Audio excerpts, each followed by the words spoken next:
My name is Evan Oxner, and thanks for being an Amherst Wesleyan Church mobile site.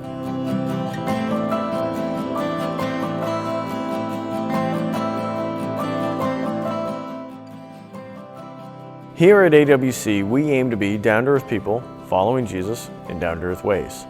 We do that by serving humbly and signing up and following through. Today we're learning about how to approach the unresolved. And that resolution begins with how you approach the other person. We're glad that you are joining us to worship in song and in word and in giving today. And I just want to say we encourage giving because we believe that God calls us to trust Him. And one of the ways that we really have a hard time trusting Him is with our money. And when we take that step of faith, it unleashes something, it changes something, it opens things up for us to be able to trust Him with other things easily or more easily. And He also shows that He's got it. And it's an incredible step of discipleship and growth in our faith. If you're in the place where you've decided to give, you can give in a number of different ways. You can do that through mail, through dropping it off here at the church, through our tithing envelopes. You can do it through e-transfer or through our Tithely app. If you're just checking us out or God's calling you to give someplace else, feel absolutely no pressure to give to AWC. We just know that God is calling you to give somewhere. We also want to let you know that Operation Christmas Child is collecting boxes this week, and you can find all the details about that and the times when you can drop them off on our website. Now, let's worship together. Let's gather together and direct our hearts in worship towards God, and think about how resolution begins with how we approach the other person.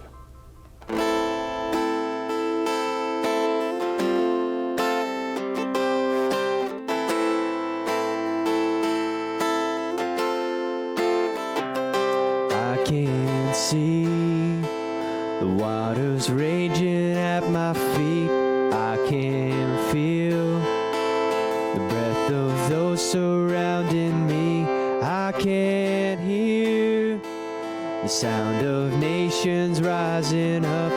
We will not be overtaken. We will not be overcome.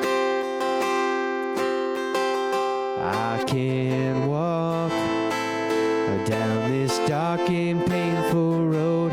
I can face every fear of the unknown. I can hear all God's children singing out. We will not be overtaken. We will not be overcome. The same power that rose Jesus from the grave, the same power that commands the dead to wake, lives in us, lives in us. The same power that moves mountains when He speaks, the same power that can calm a raging sea, lives in us, lives in us. He lives in us, lives in us. Greater is He that is living in me. He conquered our enemy. No power of darkness, no weapon prevails. We stand here in victory. Oh, in victory.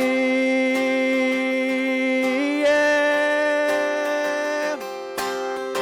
The same power that rose Jesus from the grave, the same power that commands the dead to wake, lives in us, lives in us. The same power that moves mountains when He speaks, same power that can calm a raging sea, lives in us, lives in us, lives in us, lives in us.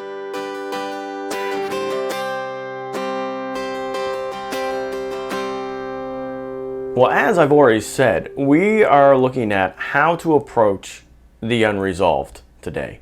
And so we're going to be looking at something that Jesus says in the book of Matthew. I think we've already looked at it this month, but we're going to look at it again because I think it gives us, not only does it give us the fact that we need to seek forgiveness, but I think it gives us a little bit of a sense of how we're supposed to go about that whole process.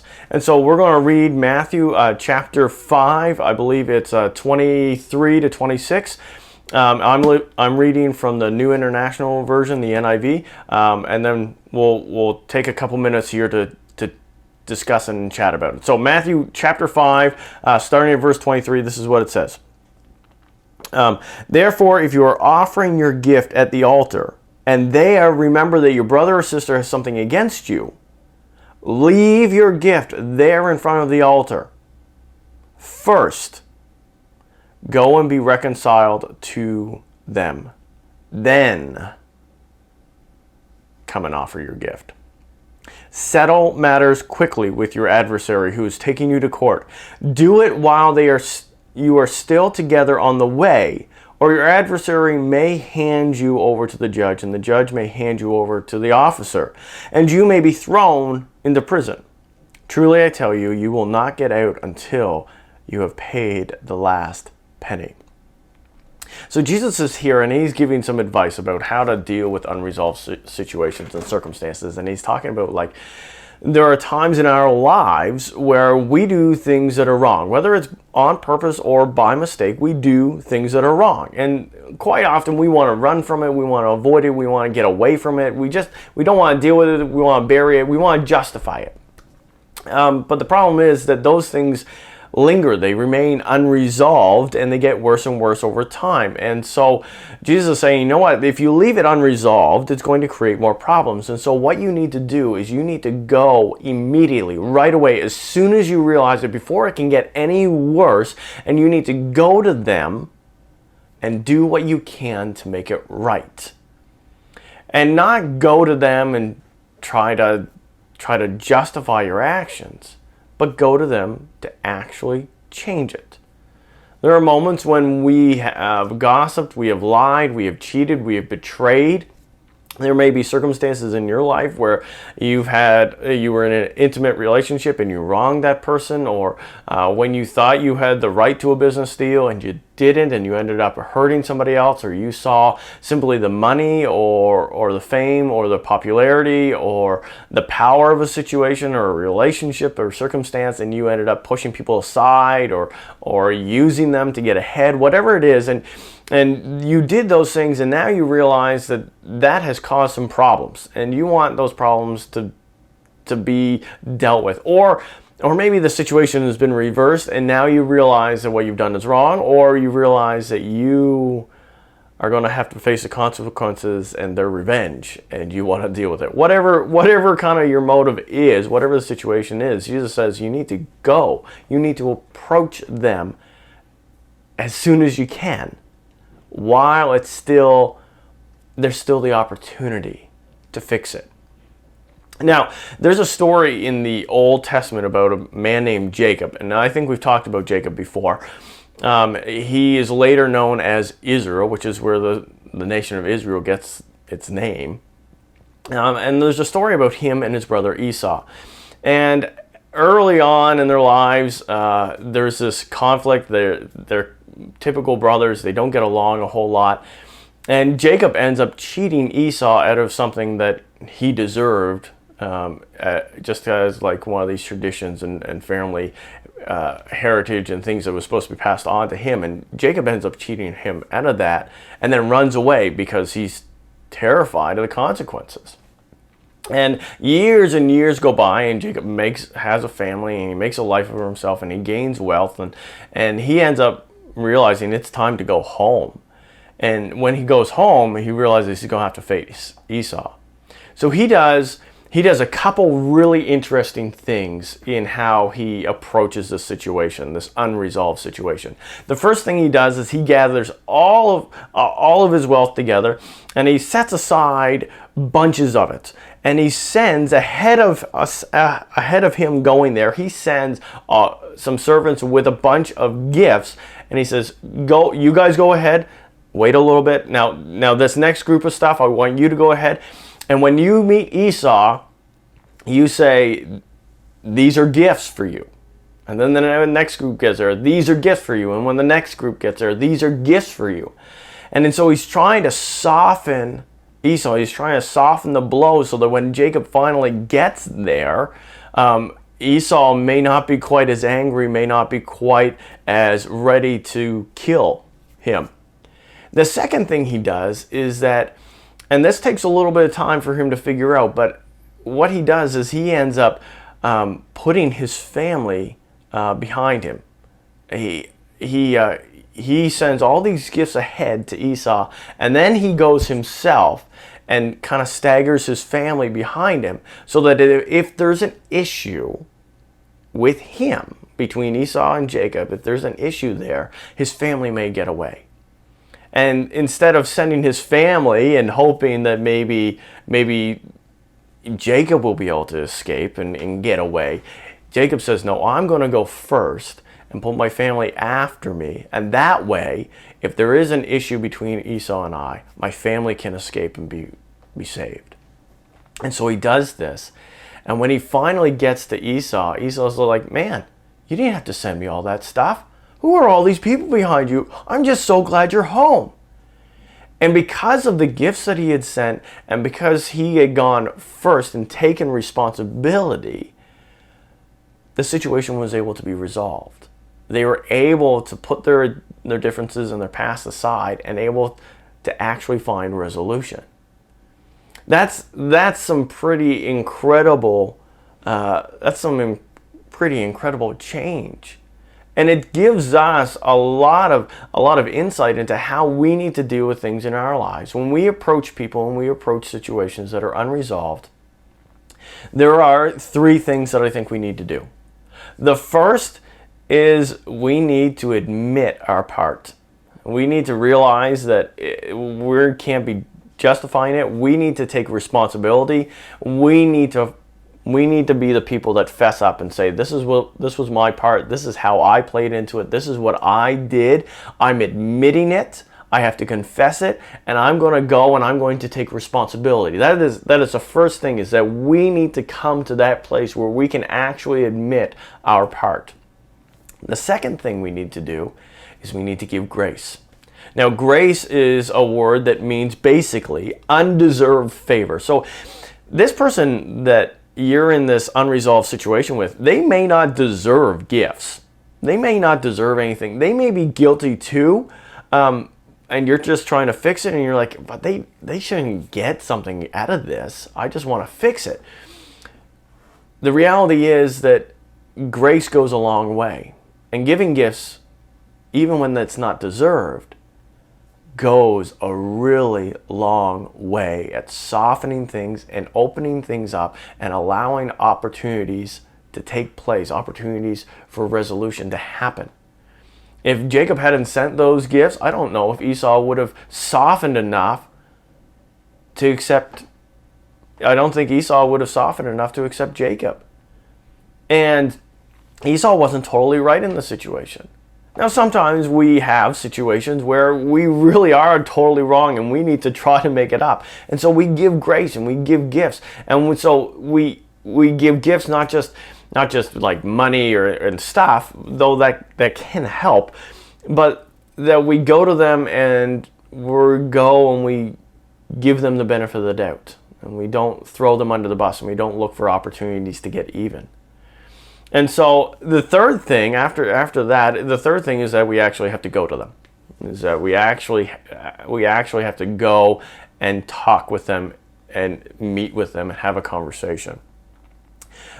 The problem is sometimes we want to go and have that conversation before we've admitted that we have a part to play and admitted what we did wrong, and before we're willing to give grace. And that can backfire badly. That can create even worse situations. And so it is absolutely essential that as you're approaching situations, unresolved situations that need to be resolved, you first admit your part. Admit it to yourself. You're ready to face it. You're ready to deal with it. You're ready to admit it to them and to God. And secondly, that you are in a place where you can and will give grace to the other person. That you're not going to try to get even and show how they're wrong too, or show how what you did isn't so bad compared to what they did, and maybe actually go to them with gifts or something to lessen the blow. Even sometimes, here's a free coffee, here's a box of donuts, here I know I broke this and I can't afford to fix it, but here's the best thing I've got for it. I thought you guys might like to go for dinner, so I got you a gift card. Hey, let's have a chat too. I wonder if we can chat. I wonder if I can take you for coffee. And you give grace. And then you approach them. Then you go and you have that conversation. And that puts you in a place where you're willing to take responsibility and see things resolved. And it may open the door for them to see things resolved and be open to that conversation. And so admit it, give grace, and then approach them. And this is so important because resolution starts with how you approach the other person. Now here's a story of how that looks in real life.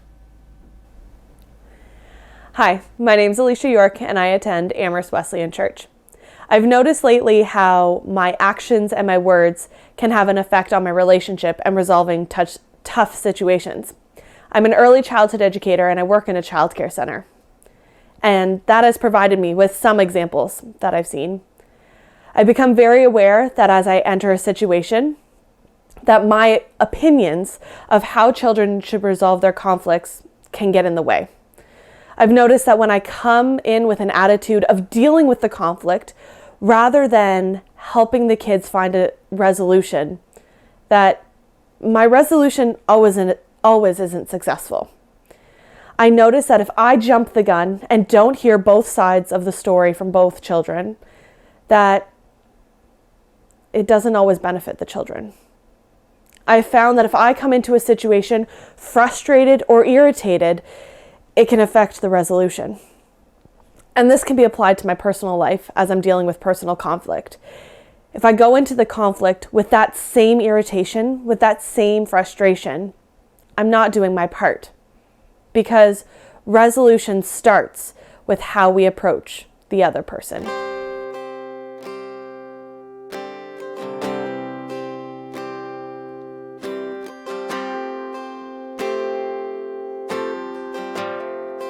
I come in simplicity,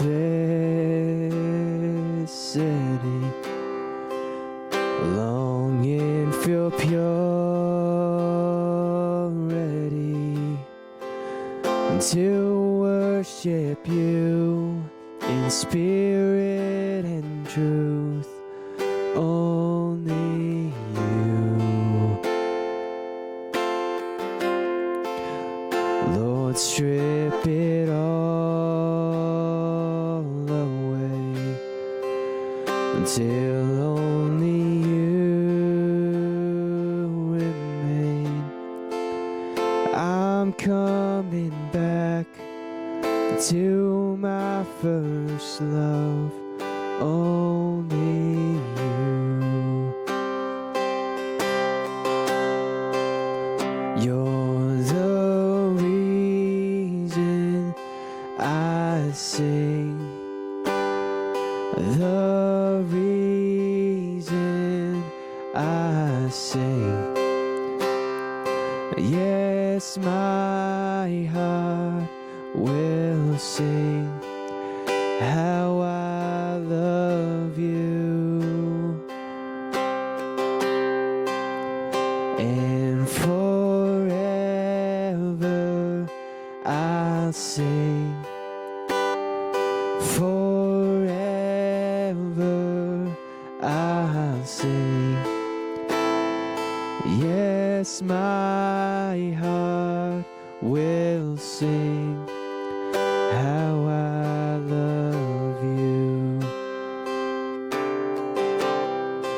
I come with my broken soul to you, the perfect one, to worship you in spirit and truth. Only you. Give me a childlike heart. Lead me to where you are. I'm coming back to my first love. Only you. You're the reason I sing, the reason I sing.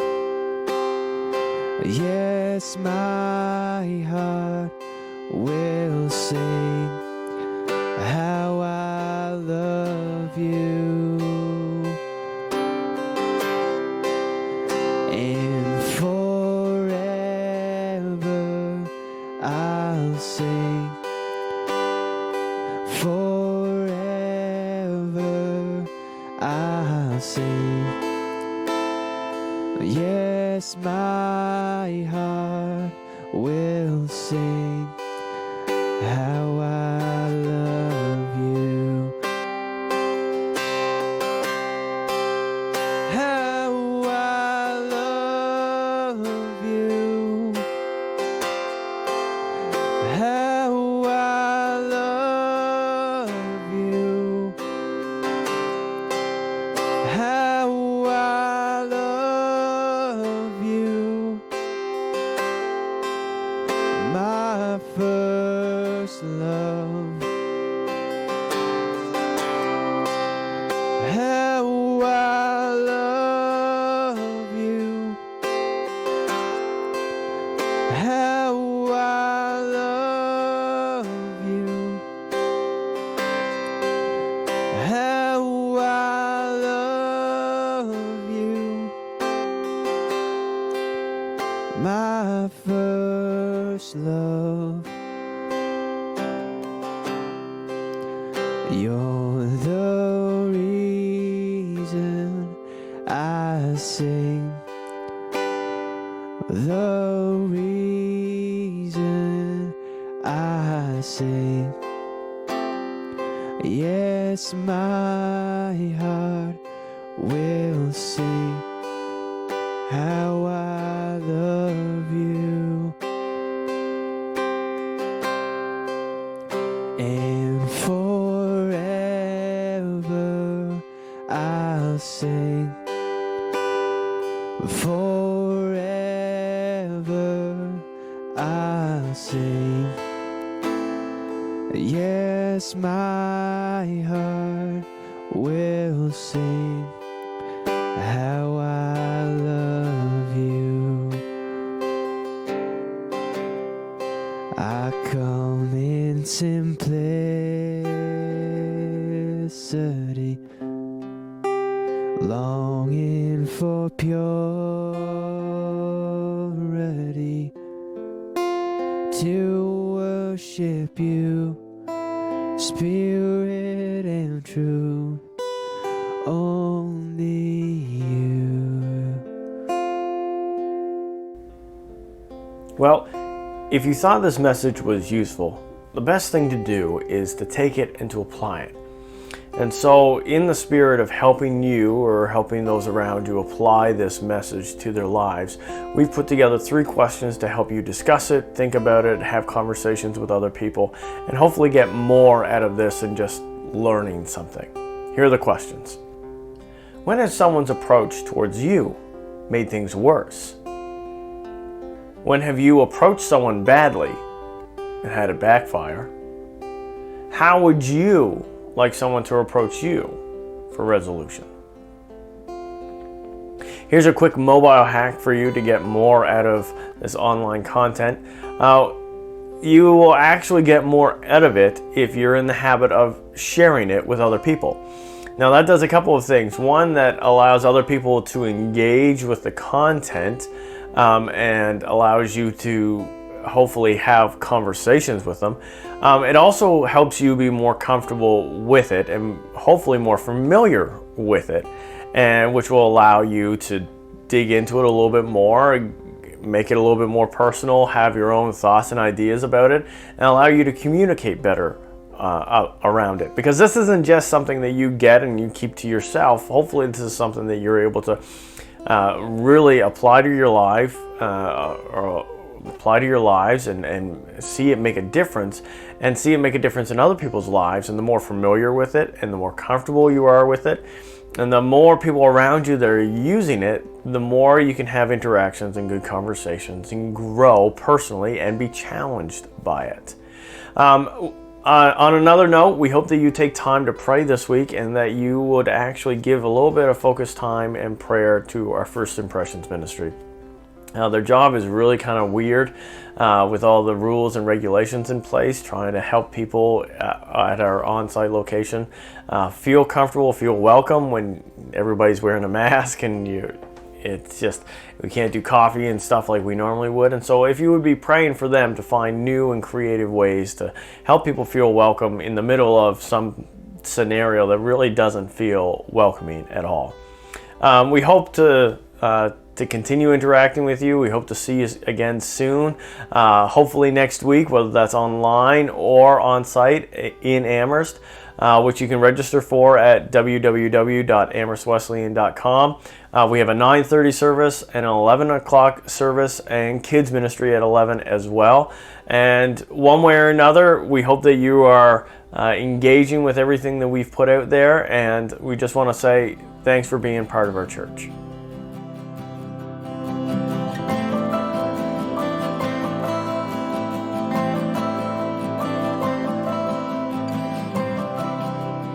Hey, thanks for watching. You can find out more about AWC, our programming for kids, youth, and lots of other resources at www.amherstwesleyan.com. If you'd like more detailed information, to join one of our small groups, or to become an official AWC mobile site, you can email us at amherstwc@eastlink.ca. And don't forget to like and subscribe.